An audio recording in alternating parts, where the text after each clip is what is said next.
Transport की बंदिश की वजह से ड्राइवर्स की जिंदगियां दुश्वारियों का शिकार बन गईं। ड्राइवर्स और कंडक्टरों के घरों में फाका कशी की नौबत आ पहुंची।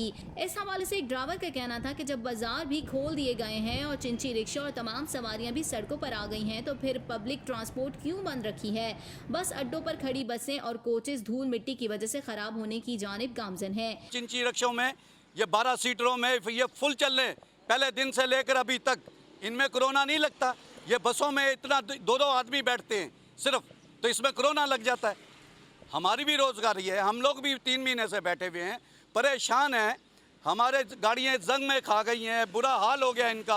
एक और ड्राइवर का कहना था कि हम इतने अरसे से बेरोजगार हैं, हम क्या करें, किस तरह गुजारा करें, हम भी बीवी बच्चों वाले हैं। हम लोग कुछ भी नहीं कर सकते, अभी खड़े हुए हैं, बच्चे भी ऐसे हैं, बेरोजगार हुए हुए हैं, सब कुछ। हम लोग बस दरख्वास्त है हमारी सिंध गवर्नमेंट से कि हमारे साथ तावन किया जाए, हमें कुछ नहीं दें तक तो हमारी गाड़ियाँ निकाली जाएँ, रोड पे गाड़ियों को हमारी छोड़ दी जाए।